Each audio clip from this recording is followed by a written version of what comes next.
नमस्ते सभी को। आज का हमारा जो टॉपिक रहेगा वो रहेगा 1857 की क्रांति। 1857 की क्रांति के बारे में हम लोग जानेंगे कि क्या क्या परिस्थितियां रहीं भारत की, जिनकी वजह से भारत में 1857 की जो क्रांति हुई है, जिसको हम प्रथम स्वतंत्रता संग्राम के नाम से भी जानते हैं, इसके पीछे का क्या कारण रहा था। अंग्रेज़ों के ख़िलाफ़ जो पहली क्रांति होती है भारत में, जो पहली सशस्त्र क्रांति थी, उसके कारण क्या क्या थे। तो चलो हम शुरू करते हैं। पहला अगर हम देखें 1857 की क्रांति के कारण,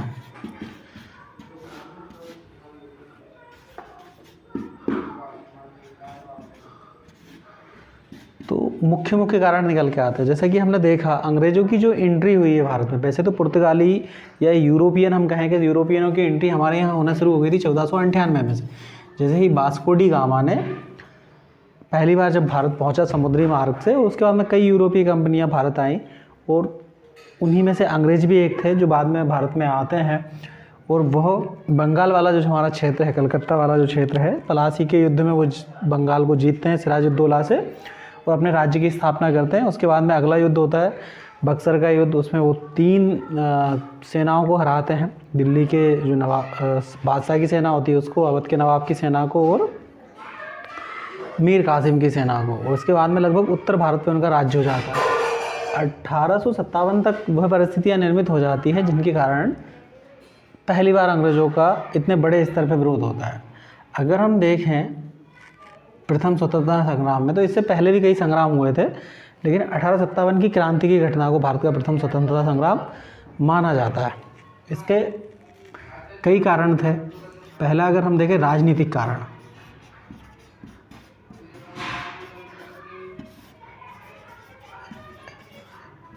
राजनीतिक कारण में हम देखेंगे कि अंग्रेज़ों ने इससे पहले क्या किया था। जैसे ही भारत पे कब्जा किया तो उन्होंने एक तो जमींदारी प्रथा शुरू कर दी भारत में।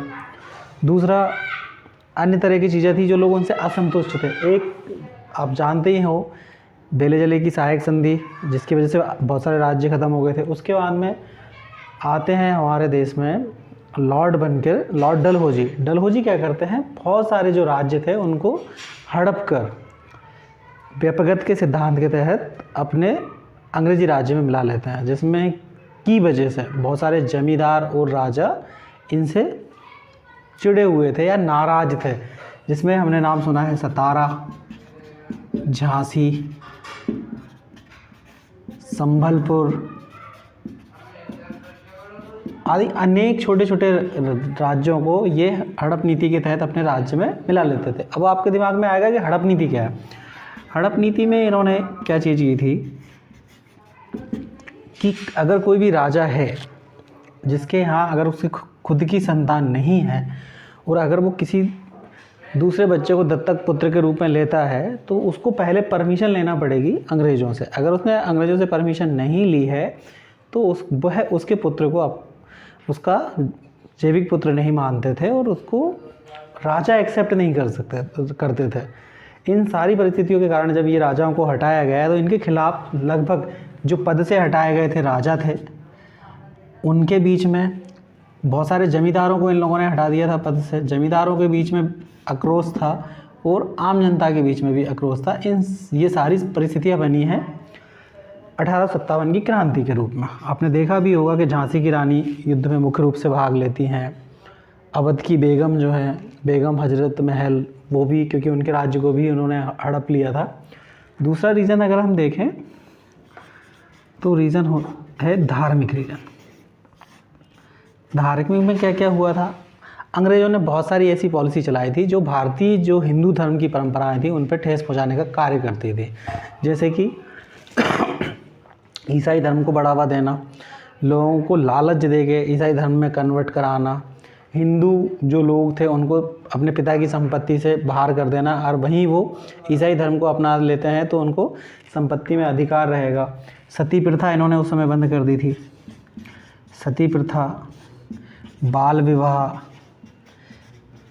इस तरह की धार्मिक और सामाजिक रीतियाँ इन लोगों ने प्रतिबंधित कर दी थी, जिनके कारण विधवा पुनर्विवाह, जिनके कारण भारतीयों में ये भावना घर कर गई थी कि अंग्रेज अब हमारे धार्मिक और सांस्कृतिक क्रियाकलापों में हेरफेर कर रहे हैं, जिससे कि आने वाले समय में हमारा धर्म भ्रष्ट होने की संभावना रहेगी। आर्थिक कारण क्या थे? आर्थिक कारण के रूप में अगर हम देखें तो अंग्रेज़ों की इस तरह की पॉलिसी थी जिससे हर व्यक्ति परेशान था। किसानों से बहुत ज़्यादा कर वसूला जाता रहा था, जिसकी वजह से किसान परेशान थे। अकाल वाली स्थितियाँ थी, तब भी टैक्स माफ़ नहीं किया जा रहा था। ज़मींदारों पे बहुत ज़्यादा प्रेशर था, राजाओं से बहुत ज़्यादा टैक्स वसूला जा रहा था। इन सारी परिस्थितियों के कारण भारत का आर्थिक शोषण हो रहा था। और सबसे बड़ी चीज़ इसमें ये थी कि जो भारत के सूक्ष्म एवं लघु उद्योग थे,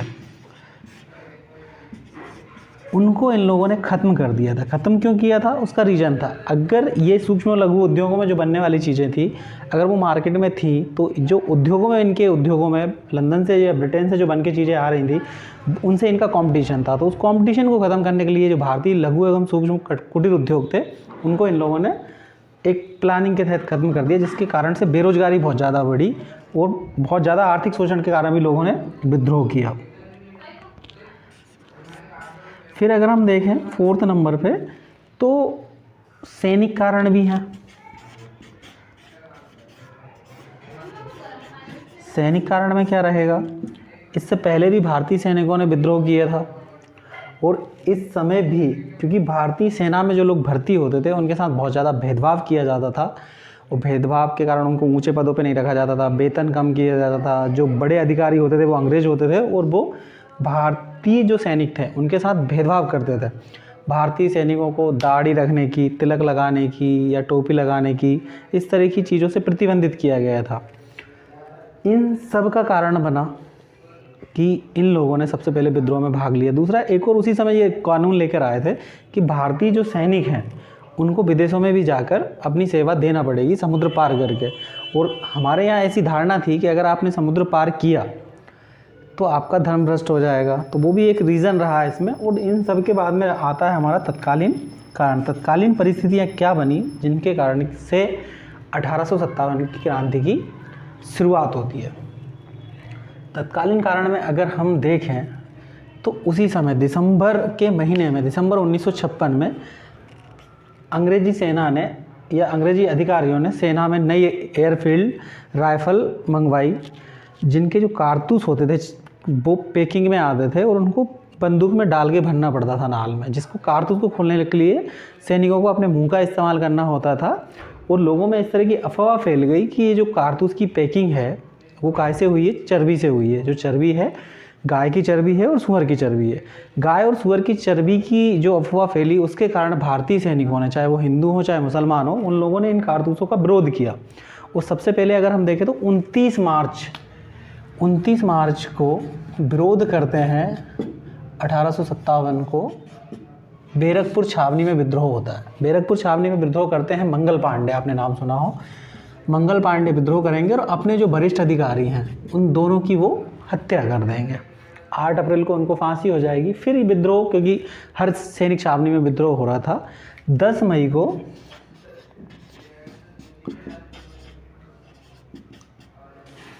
जो मेरठ है, मेरठ छावनी है, मेरठ की छावनी में विद्रोह होता है।